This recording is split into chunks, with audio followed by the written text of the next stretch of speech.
नमस्ते, मी स्नेहल करपणकर. एसपी9 मराठीमध्ये आपलं पुन्हा एकदा स्वागत. तर पाहूयात आजची विशेष बातमी.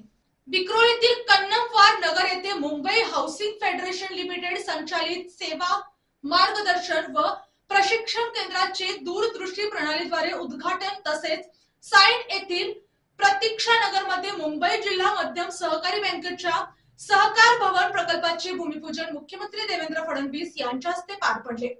तर पाहूयात आजची सविस्तर बातमी. यावेळी बोलताना मुख्यमंत्र्यांनी प्रतीक्षा नगरच्या सर्वांगीण पुनर्विकासावर भर दिला. अभ्युदय नगरच्या धर्तीवर प्रतीक्षा नगरचा विकास आराखडा तयार करण्याचे निर्देश त्यांनी संबंधित यंत्रणांना दिले.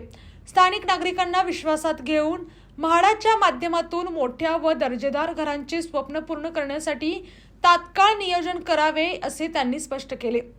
मुंबईतील सहकार क्षेत्राला बळकटी देण्यासाठी स्वतंत्र व सर्व समावेशक सुविधा असलेली सहकार भवन उभारण्याची संकल्पना साकार होत असल्याचेही मुख्यमंत्र्यांनी यावेळी सांगितले.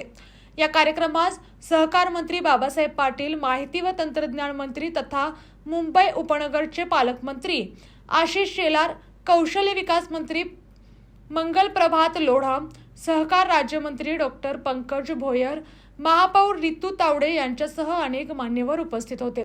आमदार प्रवीण दरेकर, प्रसाद लाड, तमिल सेल्वन, अमित साटम, माजी खासदार राहुल शेवाळे तसेच म्हाडा व संबंधित प्राधिकरणांचे वरिष्ठ अधिकारी आणि विविध क्षेत्रातील पदाधिकारी मोठ्या संख्येने उपस्थित होते. या उपक्रमांमुळे मुंबईतील गृहनिर्माण व सहकार क्षेत्राला नवसंजीवनी मिळणार असून नागरिकांच्या जीवनमानात लक्षणीय सुधारणा होण्याची अपेक्षा व्यक्त केली जात आहे. याने अशाच बातम्यांसाठी पाहत रहा एसपी9 Marathi. Your time your news. धन्यवाद.